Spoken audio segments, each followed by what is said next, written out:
नमस्कार दोस्तों, steel authority of India limited की बात करेंगे, सेल की बात करेंगे। गवर्नमेंट ऑफ इंडिया की ये कंपनी है, पीएसयू कंपनी है, मेटल सेक्टर से रिलेटेड है और पिछले साल से एक तरह से रडार में भी था सेल। जब ये 30, 40, 50 रुपये में कारोबार कर रहा था, निवेशकों को बढ़िया रिटर्न भी दिया है और टाटा स्टील भी एक तरह से रडार में था। दोस्तों, टाटा स्टील को भी देखेंगे, बढ़िया एक तरह से रन रहा है उसका। बट हाल फिलहाल की बात करें, पिछले 2-3 महीने के अनुसार देखेंगे तो मुनाफा वसूली हो रही है, प्रॉफिट बुकिंग हो रही है मेटल सेक्टर में और काफ़ी वॉलेटाइल भी होते हैं मेटल सेक्टर। दोस्तों, कोई ना कोई खबर आ जाती है। फाइनेंशियल नंबर की बात करेंगे तो दूसरी तिमाही का result steel authority of India limited का ज़बरदस्त आया था। ज़्यादातर मेटल सेक्टर में बढ़िया रिजल्ट आया था, बट स्टॉक्स जो है ऊपर की तरफ नहीं गए और एक तरह से मुनाफा वसूली रहेगी। तो इसी के बारे में डिस्कशन और चर्चा करते हैं कि आगे क्या हो सकता है। तो फाइनेंशियल नंबर्स की बात करेंगे, एनुअली, क्वार्टरली और रेवेन्यू, प्रॉफिट क्या रहा है, ईपीएस क्या रहा है, मार्केट कैप क्या रहा है, प्राइस परफॉर्मेंस क्या रहा है जिन्होंने लॉन्ग टर्म से steel authority of India limited को रखा है अपने पोर्टफोलियो में, और कुछ शेयर प्राइस के अनुसार भी बात करेंगे, चार्ट पैटर्न के अनुसार भी बात करेंगे, किस तरह का ट्रेंड बना हुआ है। जो फंडामेंटली स्टॉक को अपने पोर्टफोलियो में रखना चाहते हैं तो नंबर्स को देखेंगे और ट्रेंडिंग क्या रहा है शेयर का उसको भी देखेंगे। तो दोनों चीज़ का एनालिसिस और विश्लेषण कर। दोस्तों, steel authority of India limited के बारे में कुछ मित्रगण और सब्सक्राइबर भी जानना चाह रहे थे कि आगे क्या हो सकता है। तो मार्केट कैप की बात करते हो तो 46,427 करोड़ का मार्केट कैप है आज तक का और फेस वैल्यू 10 रुपये का है। 52 हाई और लो की बात करते हो 151 रुपया 30 पैसा इसका हाई है और लो है 40 रुपया 80 पैसा। दोस्तों एनुअली नंबर्स की बात करते हैं सेल का। टोटल रेवेन्यू की बात करते हैं steel authority of India limited का तो 69,974 करोड़ का है FY 2021 में और 2017 में 44,951 करोड़ का था।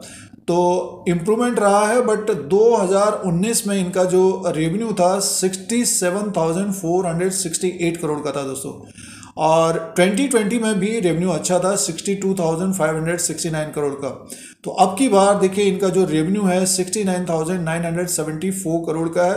तो पिछले 4-5 साल का जो रेवेन्यू है उससे बढ़ के आया था 2021 में। और प्रॉफिट की बात करते हैं, देखिए तो 4,148 करोड़ का प्रॉफिट था 2021 में और 2020 में 2,120 करोड़ का और 2019 में 2,348 करोड़ का और 2018 में लॉस था 281 करोड़ का और 2017 में 2,756 करोड़ का लॉस था दोस्तों।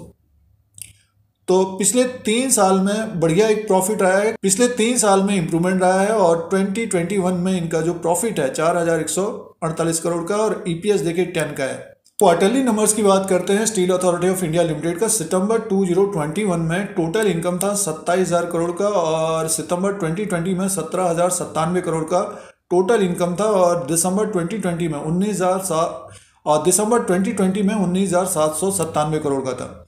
तो इस क्वार्टर में इनका टोटल इनकम बढ़ के आया था और प्रॉफिट की बात करते हैं तो 4,338 करोड़ का प्रॉफिट था और सितंबर 2020 में 436 करोड़ का प्रॉफिट था। तो देखिए एक तरह से पिछले साल के अनुसार ज़बरदस्त प्रॉफिट आया था और जून के हिसाब से देखते हैं तो 3,897 करोड़ का प्रॉफिट था और उसके हिसाब से भी बढ़ के आया था। बट स्टॉक में देखिए एक तरह से प्रेशर है, मुनाफा वसूली हो रही है। दोस्तों, ये फाइनेंशियल नंबर है क्वार्टरली और एनुअली। पिछले 2-3 साल में ग्रोथ आई है steel authority of India limited में। जो गिरावट थी तो स्टॉक भी देखिए बढ़कर ऊपर की तरफ आया है, लगभग 110-112 के आसपास कारोबार कर रहा है। Steel authority of India limited का रिटर्न की बात करते हैं, 3 साल का रिटर्न है 86% का, 5 साल का रिटर्न है 130% का और 1 साल का रिटर्न है 160% का। तो पिछले 1 साल 1.5 साल में जिन्होंने लिया है लगभग 30 रुपये से ये रडार में था स्टॉक और आज के दिन ये स्टॉक का लगभग 110-112 तक गया है और जो हाई बना है 151 रुपया बनाया है दोस्तों। बट पिछले 3 महीने का रिटर्न माइनस में है 2% का और 1 महीने का रिटर्न 3% का माइनस है। तो कहने का मीन्स ये है कि steel authority of India limited ने पिछले 1 साल में बेहतरीन रिटर्न दिया है।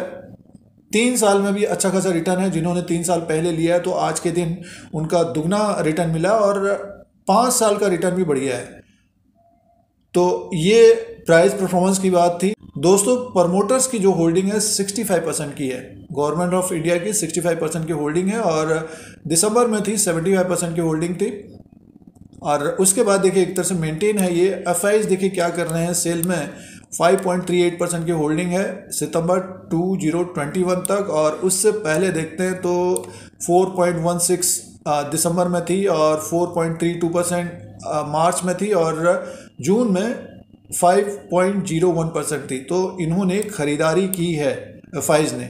और डीआईज क्या कर रहे हैं देखिए, सेल में 12.47 की होल्डिंग है और पिछले साल थी 12.91% की। बीच में इन्होंने एक तरह से होल्डिंग बढ़ाई थी मार्च के क्वार्टर में और जून के क्वार्टर में। इस क्वार्टर में दोस्तों एक तरह से मुनाफा वसूली की है डीआईज ने। 15.56% की जून में होल्डिंग थी इनकी और अब की बार है 12.37, यानी मीन्स लगभग 3% होल्डिंग इन्होंने बेची है, प्रॉफिट बुकिंग की है।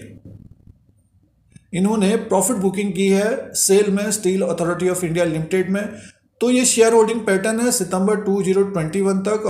दोस्तों जैसे कि हमने फाइनेंशियल नंबर को देखा, अब शेयर प्राइस के अनुसार बात करते हैं। और पिछले 6-7 महीने का जो ट्रेंड है, एक तरह से ऊपरी लेवल से इसमें दबाव आ रहा है। 150 रुपये इसने हाई बनाया था मई के महीने में, तब से स्टॉक देखिए एक तरह से ऊपर की तरफ जा रहा है, तो मुनाफा वसूली हो रही है। और इसने जो हाई बनाया था एक तरह से 2/8/2021 को ऊपर की तरफ था लगभग 147, उसके बाद फिर से इसमें मुनाफा वसूली हुई, नीचे की तरफ आया 113, फिर से स्टॉक ऊपर की तरफ गया थोड़ा बहुत, फिर नीचे की तरफ आया। और पिछले 2-3 महीने का अगर हम सितंबर से नवंबर के बीच का जो सपोर्ट है इसका बना हुआ है 104 रुपया बना हुआ है दोस्तों। अभी भी देखिए 105 रुपये तक आया था ये और स्टॉक थोड़ा बहुत यहाँ से जंप किया है। तो सपोर्ट जो रहेगा सेल का 104 रुपये रहेगा। और ऊपर की तरफ जैसे कि अभी आज ये जो ट्रेड कर रहा है 111-112 के आसपास है, अगर स्टॉक ऊपर की तरफ 116 रुपया 10 पैसे के ऊपर निकलता है तो इसमें थोड़ी बहुत और तेज़ी रहेगी। और 120 को अगर क्रॉस करके ऊपर की तरफ बंद होता है लगभग 122, तो सीधे से हमें लगभग 128-130 तक जाता हुआ दिखेगा। और 132 के ऊपर क्लोज होता है, कहने का मीन्स जो इसने देखिए 19/10/2021 को जो गिरावट आई थी, ये ऊपरी लेवल से 131 रुपये 40 पैसे से गिरावट आई थी। इसके ऊपर अगर क्लोज होगा तब इसमें तेज़ी की संभावना रहेगी, नहीं तो ये इसी तरह से आगे 2-3 महीना Q3 तक एक साइडवेज कारोबार करता हुआ दिख सकता है, जिस तरह से पिछले सितंबर से नवंबर के बीच हुआ है। तो इसी तरह से ये आगे 2-3 महीना एक तरह से थोड़ा बहुत ऊपर की तरफ जाएगा, फिर प्रॉफिट बुकिंग आएगी। 104 और 105 का सपोर्ट है इस वक्त। ऊपर की तरफ का जो रेजिस्टेंस, बड़ा रेजिस्टेंस रहेगा 131 रुपये 50 पैसा, इसके ऊपर क्लोज होता है तब तेजी रहेगी। तो ये चार्ट पैटर्न के अनुसार देखते हैं तो थोड़ा बेरिश मोड है और साइडवेज लग रहा है स्टॉक अगले 1-2 महीना। और आरएसआई की बात करते हैं तो 41 में दोस्तों। Steel authority of India limited का एनालिसिस और विश्लेषण करते हैं तो फंडामेंटली एक तरह से ज़बरदस्त सुधार हो रहा है और आने वाले क्वार्टर्स में भी अच्छा रिजल्ट आने की उम्मीद है। मेटल सेक्टर में जो कमजोरी बनी है, नेक्स्ट 1-2 महीना साइडवेज हो सकता है, फिर से एक तेज़ी की संभावना रहेगी steel authority of India limited में भी। और मेटल सेक्टर ऊपर की तरफ होगा तो ये अपना 52 वीक हाई ब्रेक करता हुआ दिख सकता है दोस्तों। तो जिनके पास समय है अभी भी होल्ड करना चाहिए, और जो ट्रेडिंग टाइप का करते हैं स्टॉप लॉस के द्वारा ही करना चाहिए, क्योंकि थोड़ा सा वॉलेटाइल भी रहता है ये स्टॉक्स मेटल सेक्टर के, एकदम से तेज़ी आ भी जाती है और गिरावट भी होती है। तो ये प्रेजेंट टाइम के अनुसार एनालिसिस और विश्लेषण है steel authority of India limited का। दोस्तों मार्केट से जुड़े रहने के लिए चैनल को सब्सक्राइब करें, बेल आइकन को प्रेस करें, फिर कोई नया वीडियो लेके आएंगे। आज के लिए इतना ही, धन्यवाद।